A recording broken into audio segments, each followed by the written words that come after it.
Well students, आज हम my good right hand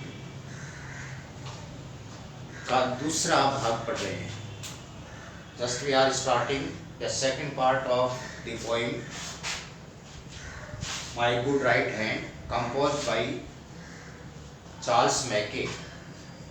In the first part of the poem, we studied about the poor condition of poet. The friends proved false. They did not help him. Only they advised him to do something. But they feared. They are afraid of giving him money, help. So he decided to work hard. My good right hand means hard work. अपने हाथों से मेहनत करने का उसने decide किया और उसने कहा कि मित्रों पर विश्वास करना, to believe on the modern friends is to build a palace of sand, अर्थात केवल मिट्टी पर महल बनाने के समान है। So he left them and he believes only on God and his work, his right hand. So he started work hard day by day. His condition improved. Now that bad days went away. बुरे दिन चले जाते हैं और अच्छे दिन उसके सामने आते हैं। In the opening line of the third stanza, my courage revived. Courage साहस, रिवाइव, उसको ठीक किया, उसने हेल्प किया। In my fortune despite, though the poet was in fortune, he was despair, but by working hard his condition improved. He work hard day by day and the condition of the poet become better, अच्छी स्थिति हो गई। And my hand was as strong as my speed was light. And by working hard he earned a lot of money, he earned what ever he needed, जो उसको चाहिए था वो सब उसने मेहनत से प्राप्त किया। He got all the things by hard working. And my hand was as strong as his hands became strong, जब उसके हाथ मजबूत हुए। हाथ मजबूत होने का मतलब है जब उसने अपने हाथों से कमाना शुरू कर दिया।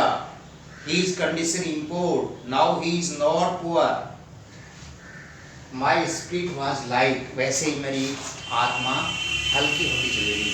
आत्मा हल्की होने का मतलब he became in cheerful mood, अर्थात अब उसके हाथ मजबूत हुए, वैसे उसकी आत्मा हल्की हो गई। अर्थात there was no burden on his spirit now. He is burdenless. He is free. There was no worries about his condition. अब उसकी स्थिति के बारे में उसको कोई चिंता नहीं थी, because he improved his condition by working hard day by day. दिन पर दिन उसने मेहनत की और अपनी कंडीशन को उसने मजबूत कर लिया। As his condition become stronger, his spirit become lighter. वैसे उसकी आत्मा हल्की होती चलेगी। भारी आत्मा का मतलब होता है दुखी होना, हल्की आत्मा का मतलब चीयरफुल होना। Now the condition of the poet is become well and his hands are stronger and his spirit is lighter. अब उसके हाथ मजबूत हो गए, उसके पास सब कुछ हो गया और उसकी आत्मा जो है, जो पहले बर्डन था, वो बर्डन फ्री हो गई। It raised me from sorrow. It raised me from sorrow. It means hard work. His hard work raised him from sorrow. अर्थात उसकी मेहनत ने उसके जो sorrowful दुखी जीवन था उसको समाप्त कर दिया, उसको दुखों को समाप्त कर दिया। उसके जीवन में जो दुख थे उनको उसने समाप्त कर दिया। अर्थात भाई it raised me from sorrow, उसने मुझे अपने दुखों से ऊपर उठाया, उभार लिया उसने। It saved me from pain, और मेरे कष्टों से मुझे बचाया। तो his hard work raised him from sorrow and saved him from the pains, अर्थात जो उसके जीवन में कष्ट और दुख थे उससे उबर गया, अब वो स्ट्रॉन्गर हो गया. Now his life is cheerful, he becomes happy. That age has passed, अब वो दिन चले गए. Now the conditions changed, अब उसकी स्थिति बदल गई है. Now he is stronger, he is lighter, वो मजबूत हो गया है, उसका दिमाग हल्का हो गया है. Because he has earned a lot of on believing God and his work, अपने ईश्वर पर और अपने मेहनत पर विश्वास करके उसने बहुत कुछ कमा लिया, बहुत कुछ गेन कर लिया. He fed me, ये उसको फेड का मतलब भोजन देना, ये उसको भोजन देता है. And clad me, clad का मतलब कपड़े देना, भोजन कपड़े. Again and again, bar bar. Whatever he needed, his hard work gives him, जो मेहनत तो कर रहा है उससे वो सब कुछ प्राप्त कर रहा है. By hard working he is getting whatever he needed, जो उसको चाहिए वो सब कुछ मिल रहा है. और in the third stanza the poet believes upon God and his hard work, and thinking that his hard work only save him from his sorrow and poor condition. So he start working hard, and by doing hard work he earned a lot of, and his condition improved. Now he is bearing a very cheerful life. His old condition which was poor has gone away. Now his condition is very improved, well. तो इस तरह से he got everything by hard work, good food, good clothes and what he needed, जो कुछ चाहिए, अच्छा भोजन, अच्छे कपड़े, सब कुछ, all the things he needed, वो सब कुछ उसको मिलने लगा because of his hard work. In the fourth stanza, the friends who had left me come back everyone. देखिए बहुत अच्छी लाइन है. फ्रेंड्स कैसे होते हैं? अच्छे दिनों के लिए फ्रेंड्स होते हैं, बुरे दिनों के लिए नहीं होते हैं आजकल के. ये उन झूठे मित्रों की बात कह रहा है जो वक्त को देखकर साथ रहते हैं, अर्थात अच्छे दिनों में साथ, बुरे दिनों में दूर चले जाते हैं. और फिर अच्छे दिन आ गए, कवि के फिर अच्छे दिन आ गए. And the friends who had left come back everyone.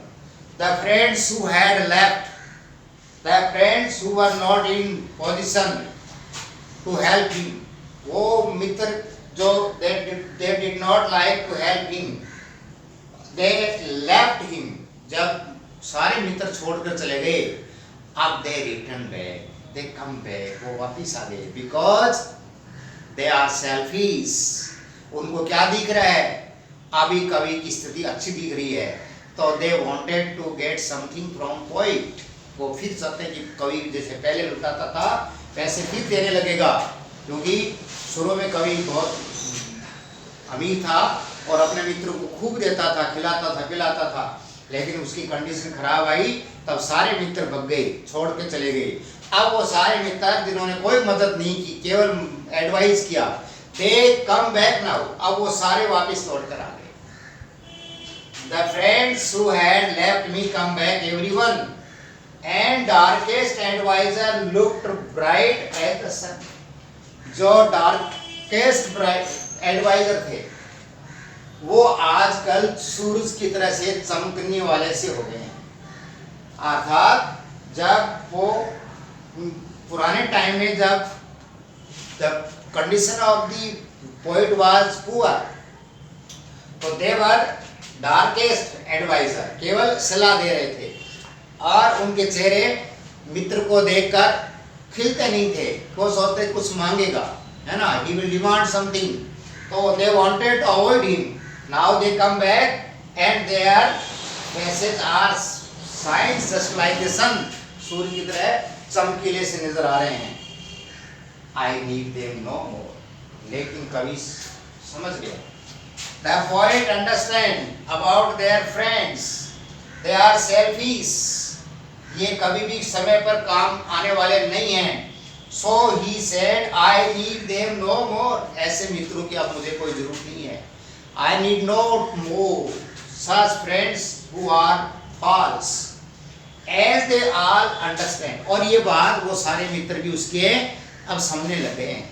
क्योंकि कवि ने उन सबको देख लिया था। अब कवि कहता है आई नीड देम नो मोर, अब उनकी मुझे कोई आवश्यकता नहीं है।